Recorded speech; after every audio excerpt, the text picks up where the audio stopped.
Hey everybody, what's going on? We are going to talk about Crete today. I have he was my most wanted champ, and not only did he not disappoint me, he surpassed every expectation I had of him. He is an absolutely insane champ, a progression machine, and will not fall off. That's a really cool thing about him. He's great no matter when you pull him. He's going to be incredibly effective for you. So you can put your resources in him without fear. You can take his talent tree all the way across. You can max his exclusive without worry. Everything he's got is worth the resources, all right? He is a Vanguard champ, and you can play around with the damage aspect of the Vanguard class if that's something you want to do. I haven't really done it yet. I dabbled with it a little bit very early on with Artis, but I switched him over to more of a tank mode, and it's been very effective for me. Same with Crete, I just went straight tank mode for him. So that's how I'm going to talk about him. At some point, I might get around to doing some testing with his damage and see how I feel about that. But for what I'm doing in the game, what I'm working on, and the progression I'm trying to make, I feel like he's doing much more for me as a tank. So that's how we're going to be talking about building him today. It's how I would recommend building him, especially if you pulled him early and you're working on progression, okay? So let's run through his skills really quick, then we'll talk about how to gear him and stuff. He's got a passive. During the battle, he receives a stack of 5% bonus defense for each enemy present on the battlefield, and receives a stack of 3% bonus damage reduction for each enemy present on the battlefield, lasting until the end of battle. This effect stacks up to a max of 25% defense and 15% damage reduction. Once it reaches max stacks, he enters bull form. So he gets bonus defense for each enemy, bonus damage reduction for each enemy, and it's just for each enemy there, which is generally going to be 5, right? 5 or more, typically. So he's going to start the battle with these things maxed, which means he's going to start the battle in bull form. He's going to come out of the gate in bull form, okay? When he hits 3 enemies with a skill, increases the damage by 1% until the end of the battle, gain up to 10% damage. This is important to note. It's not increasing his defense, which in turn would increase his damage. It's just increasing his damage, okay? I think that's an important note. Now, for each surrounding, and then he gets, this gets stronger as you go. It's a killer passive, right? Common skill, swings a hammer, inflicting 310% of defense's damage to all enemies in range. Kind of an AoE. He's usually going to put himself in the mix, which means he's usually going to hit 3 or more enemies, which means this is going to do its thing.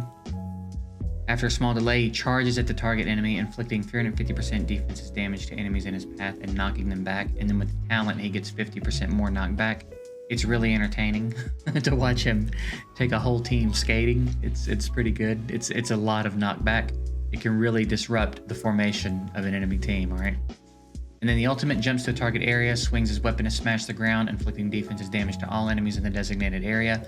Again, another example of when he'll be hitting 3 or more targets, usually, because he stays in the mix. He stays in the thick of it the entire battle. So beyond that, with his talent, he gets some defense reduction on the enemy when the skill damages for 12 seconds. So he's one of those, he's got a real big impact. When he's on the battlefield, it's very noticeable from every direction. He's insane, all right? So again, as far as talents go, definitely get all the big ones, and then, but you could max everything except the attack ones and be fine, right? Crit damage reduction is going to be good for arena. More defense is not going to be a bad thing. Defense here. You can avoid the attack. You don't really need the attack on him. Everything else, you can go ahead and max. Again, his exclusive is worth taking to 30. Now, as far as gear, I don't quite have the full set yet, but ultimately I would want him in all vigorous sets, all right? And I'm going HP, damage reduction. Alternatively, you could go HP crit damage reduction if you wanted a heavier focus on arena, and then go HP here. I don't recommend that you go crit damage reduction and damage reduction here. You want him to have the HP. So pick one of those slots. If you're going to be more focused on PvE, I'd go damage reduction boots. If you want more out of him in PvP, I'd go crit damage reduction helmet. but damage reduction boots are good across the board anyway, so it really doesn't matter. It's your preference, whatever you want to test out with him. But I would make sure to get HP in 2 of these slots. All right, that's important. And then again, my nose is so itchy all of a sudden. And then in a perfect world, I'd have him on all vigorous sets. I don't quite have that ready for him yet, so he happens to have a Hawkeye set. That's a coincidence. I just wanted him to have HP main stats here, and both pieces happen to be Hawkeye. But that's the build. You might think defense makes sense because he's a Vanguard and his damage is going to scale on defense. And if you wanted to build him for damage, then I would recommend crit damage here. Find some crit rate in your subs, and then defense probably. And then I would look for whatever combination of steady sets, sun signet sets, and overload sets, right? Because then we're going for damage and crit damage. Alternatively, you could go pure defense, try to get some tankiness out of him, and scale his damage up and not worry about his crit stats. Kind of a hybrid way to go. But in my experience, HP seems to do a lot better on your tanks than defense does. Defense seems to be more reserved for defensive damage dealers in the way that attack is. HP seems to be more reserved for survivability, okay? So in other games, like Raid, for example, you can build heavy defense and it gives you a lot of survivability. HP seems to outperform defense in this game. I don't know the exact math on it, but that seems to be the case in my experience. So, again, if you want to try the damage build out on him, those are your options. I would recommend the tank setup. That's what I've gone, and he is just performing insanely well. Have I managed to get any HP boots or a helmet? Let's double check live, see if we got anything. I don't think so. No. So there you go. HP, either HP or crit damage reduction, either HP or damage reduction. I would not do both of the damage reduction stats, all right? That's my recommendation for gear. Very simple to build, very straightforward, sets that you're gonna have access to pretty early, and they'll go a long way. If you can't complete the vigorous set, the main stat is more important.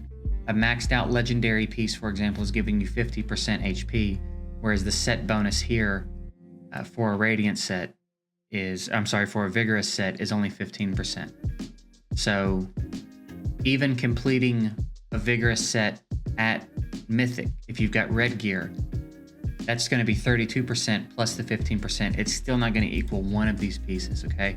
So focus stats over set bonuses. Get the stats in the appropriate places, and then as you're able to complete the sets are a bonus for later, but main stats go much, much further than set bonuses, okay? So focus that form.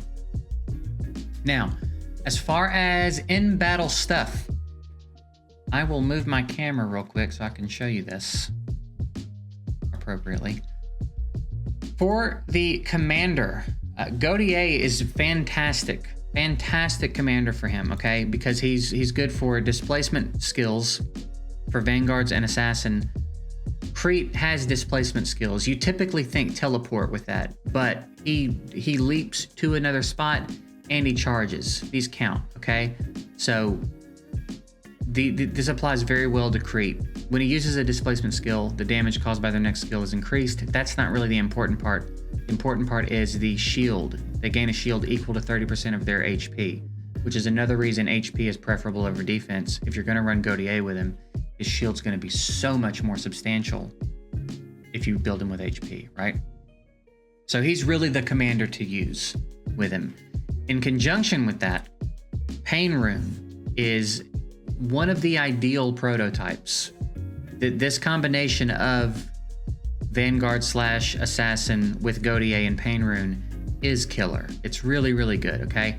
Pain Rune, when an allied assassin or Vanguard hero loses their shield, inflict AoE damage to the shield 20%. I believe that means 20% of what the shield was when you first got it, okay? And then as well as 0.5 seconds of stun effect to enemies within a small radius. Now, 0.5 seconds doesn't sound like a long time, but in these games it is a long time. And when you think about the frequency with which that's going to be happening, right? Every time he uses a displacement skill, he's going to get a shield. And then when they lose the shield, it's going to explode and do damage and 0.5 second stun. on whoever's around them, which is going to be most of them because, again, Crete stays in the middle of what's going on. That's his whole thing he's doing. His AI is designed to be in the dead center of the enemy team. So he's going to land that stun on everyone. And that 0.5 seconds over the course of a battle is going to add up a lot. It can interrupt ults. It can interrupt other moves. It can do a lot of things that are very impactful over the course of an entire fight. All right, so Pain Rune's really, really good for him.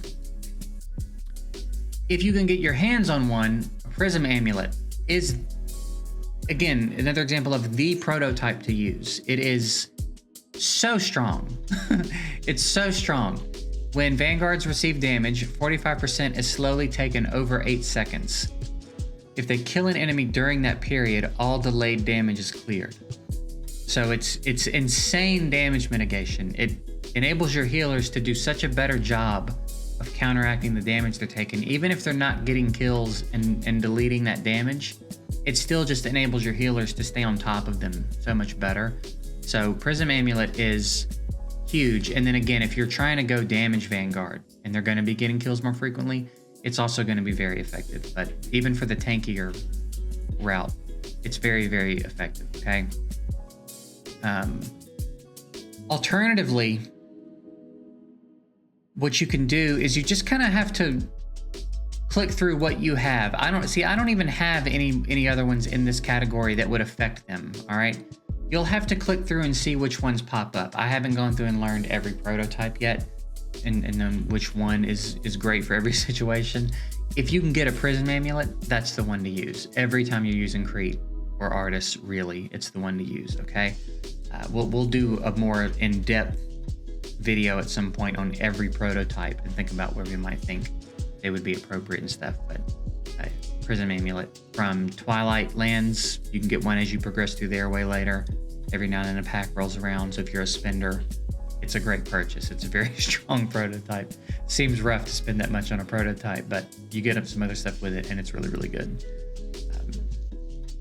For this last prototype, it doesn't really matter, right? This is another category where it doesn't really apply to them. I use Coronate, but this has really nothing to do with Crete. The ones that have something to do with Crete are Pain Rune and then Prism Amulet. Those are the ones that you want to go with. The reason that there's not a lot of other ones in here that apply to them is because this category generally applies to tanks. So we're using them as tanks, but they're not tanks. So they generally aren't going to get affected by these. Prism Amulet is the exception here, all right? So Gaudier, Pain Rune, Prism Amulet. That's a fantastic combo for Crete when you're running Crete. And then as far as utility, everywhere. I think literally every single place in the game you can take Crete, and he's incredibly effective. He pushed me like 4 chapters further in story. I was stuck at like 27 or 28 maybe when I got Crete. I don't really remember. And I know we bumped up to like 32 or 33. And then I've managed to make a few improvements and bump up a little further since then. But with just building him, without even making any other adjustments, just building him and adding him to the team. And we ran through like 3 chapters straight without a hiccup. So he's real good in there. He's great frontline everywhere in the dungeons. You can do everything with him. Tank him up, put all your resources in him. You will not regret it. He's a killer champ. If you have any questions you want to drop below, go for it. I'll do my best to answer them. If you have any suggestions for him, if you're running him in some different sets, if you're doing some different things with him, if you've got some experience with him as a damage dealer, I'd be very interested to know what you think about him in that front, because I haven't tested it out yet. Any combination of commander prototypes that I didn't talk about that you want to throw down, I'm sure everybody would appreciate that, as would I. I'd be interested to hear some other ways he's getting used right now. So that'll do it for this one. I hope it was helpful. We'll get on out of here. Appreciate y'all watching. Later.